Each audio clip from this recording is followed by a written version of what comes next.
Hi, I'm Gary and this is episode 135 of EV Musings, a podcast about renewables, electric vehicles and things that are interesting to electric vehicle owners. On the show today we'll be looking at why journalists seem to have such a problem making EVs work for them and why this results in clickbait articles. This season of the podcast is sponsored by ZapMap. Before we start, I wanted to see if any one of my regular listeners would like to become a patron. As a patron, alongside all the goodness of the current podcast, you get a couple of juicy little extras. You get ZapMap premium subscriptions, thanks to the podcast sponsor ZapMap. You get copies of both my ebooks, So You've Gone Electric and So You've Gone Renewable. And if you join at the VIP or All Access level, you also get early access to all podcasts on the Sunday evening rather than the Monday afternoon when the rest of the world gets them. You also get special patron-only episodes of the podcast which talk about some of the content in the current season, where I'm going next with the podcast, and what's in store for upcoming episodes and seasons. You also learn about upcoming guests and get a chance to send questions in for those discussions if you wish. I do occasionally throw out things like merchandise to my top contributors. Hi Marcel, how's the t-shirt? So if this appeals to you, why not follow the link in the description below or go to patreon.com/evmusings and sign up. Our main topic of discussion today is EVs in the mainstream media. We all remember the story of the BBC reporter taking an original electric Mini from London to Edinburgh back in 2011 and ended up charging for the best part of a day to do so. That story made the headlines and it highlighted two things. One, the charging infrastructure at the time was not fit for purpose, and two, EVs at the time had very short ranges. But in the 11 years since that article came out, the state of the industry has moved on tremendously. But we're still getting articles from journalists, and I use that word advisedly, where they find themselves in difficulty trying to do long distances in an electric vehicle. And these articles get printed in distinguished newspapers, and the Daily Mail, with headlines like, "I tried an EV and it was a disaster," or "EVs left me stranded in the middle of nowhere after poor infrastructure let me down." The main intention of these articles is twofold. Firstly, it's to get clicks. Good headlines get clicks, especially from people who might not understand nuance, data, or reporting bias. And secondly, is to try and muddy the waters when it comes to electric vehicles and the transition from fossil fuels. While many journalists pushing these stories out are just writing them for the second reason, there are those who work for or are paid by interests that are aligned with fossil fuel interests. You only got to look at articles such as that from the Daily Mail about EVs being another diesel scandal waiting to happen to realise that Bjorn Lomborg, the author and a climate skeptic widely criticised as a fossil fuel shill, is either cherry-picking data or just plain lying about things. The Mail picks this up and it posts it, the readership don't look at or understand the detail, and the message "EVs are the new Dieselgate" gets out into the public consciousness without a shred of critical thinking underneath it. It's thanks to people such as Auke Hoekstra, a Dutch climate researcher and academic at Eindhoven University, that we can put these debunked bits of information in context. But by then it's too late, the damage is done. We've talked about articles like this before on the podcast, and when you look into the detail behind many of them, especially the "journalist gets an EV and makes a hash of it" type articles, there's always some sort of gotcha in there that was somewhat self-inflicted and caused most of the problems. The main culprit is usually, "I started off my 500-mile journey with about 50% in the battery." Once I see something like that, I know it's not a serious article. Only a couple of weeks ago, we heard from an LBC radio presenter with an e-tron GT who told the world of the issues he was having doing long distances with his car. This is a vehicle, I remind you, with a battery of 85 kilowatt hours and a range around 300 miles, who said he took many hours to do a relatively simple journey. But when you look at the detail, you find that he had issues using the most basic functions of his car, like opening the charger flap, and he also ended up plugging into AC connectors, which are considerably slower. Then there was the Wall Street Journal reporter who wanted to take her Kia EV6, a car with 310 miles of range, from New Orleans to Chicago and back, about 2,000 miles, and said she spent as long charging as she did sleeping. Naturally, the detail revealed a couple of little things that meant she didn't do the right thing.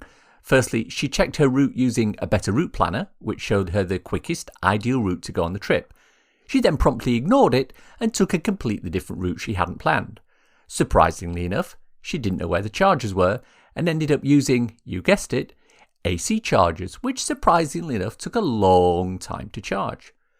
Commenters quite rightly pointed out that had she followed a better route planner and used the chargers she was recommended, she could have done the whole journey with a little more than a couple of hours on a rapid charger. But the bigger issue with these articles is not that they show a level of incompetence, or worse, willful misleading on the part of some reporters, but it's that these messages land with more impact on the EV hesitant than some of the more positive messages that channels such as I try to put out. I recently heard the phrase coined the Llewellyn-Clarkson continuum. It's an indication of where you are on the electric car journey. Are you a complete skeptic who believes EVs are the devil's work with batteries that die after 3 years and take days to charge? Or are you a complete convert who recognises the benefits of EVs and is fully committed to making this happen? If you're on either end of that scale, the clickbait articles won't matter. The Clarksons of this world are probably writing op-eds at the moment talking about how EV drivers are literally putting small children in the Democratic Republic of Congo in their graves after working them to death mining the cobalt for their batteries. The Llewellyns of this world know that child labour is not something that arose as a result of EVs, that cobalt is used in many, many other things than EV batteries, and that one of the biggest uses outside EV batteries is desulfurization of petroleum products.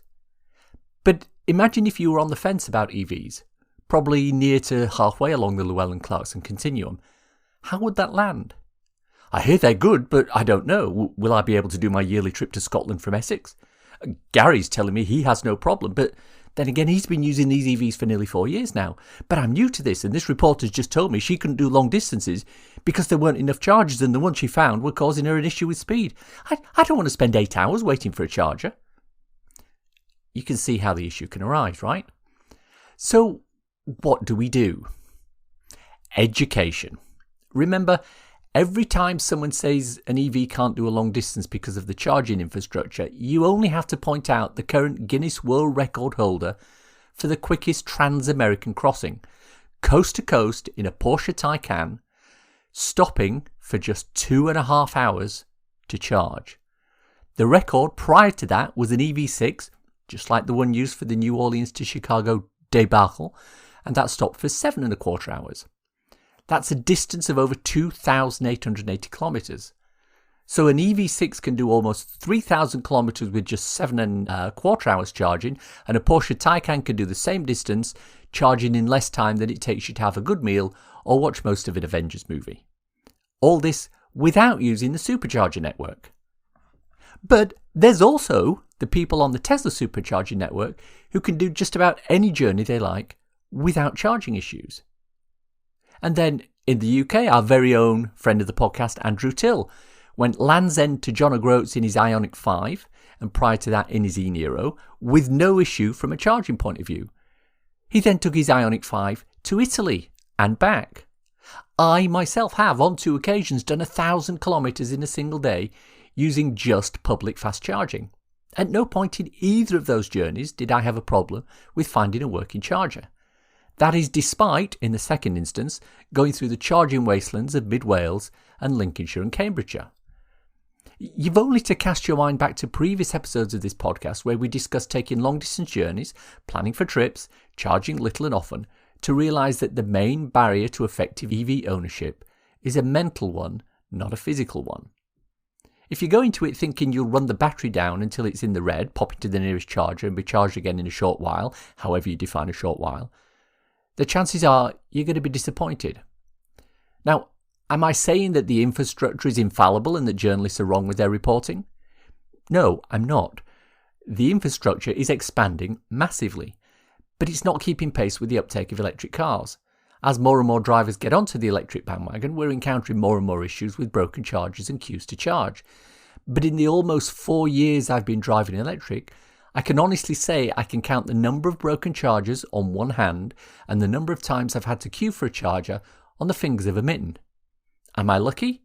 No, but I do improve my chances of finding available working chargers by ensuring I plan ahead.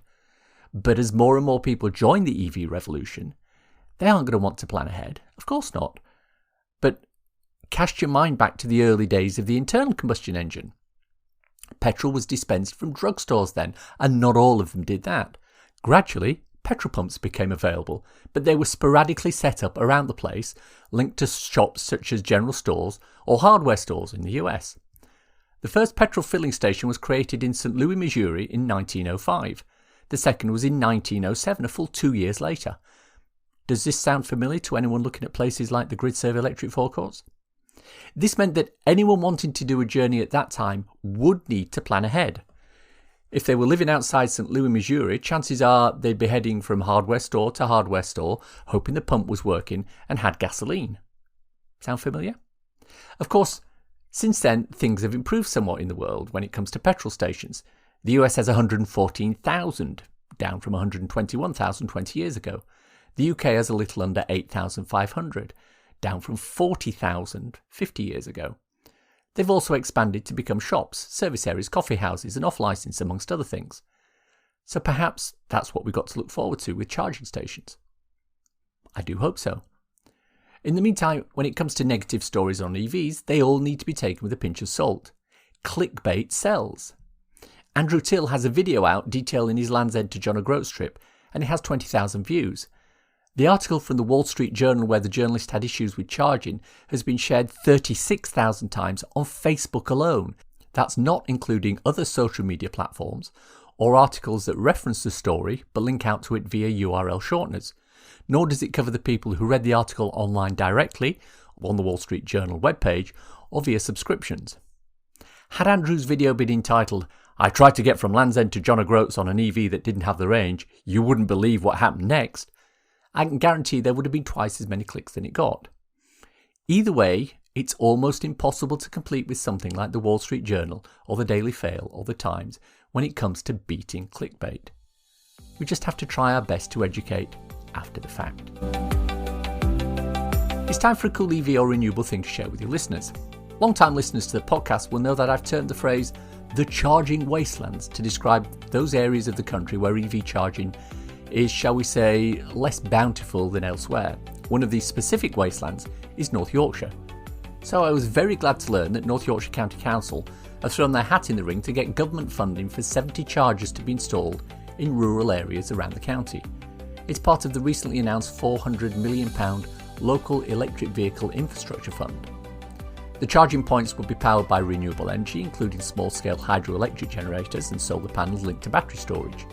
The £2 million thereafter would enable the council to address the challenge of poor connectivity and the resulting lack of opportunities for communities in rural areas of North Yorkshire. I can't see this funding a huge number of rapid or high-powered chargers, but even a set of well-located and well-signposted destination chargers would help. Great work, Yorkshire. The EV Musings podcast is sponsored by ZapMap. ZapMap is the go-to app for EV drivers in the UK.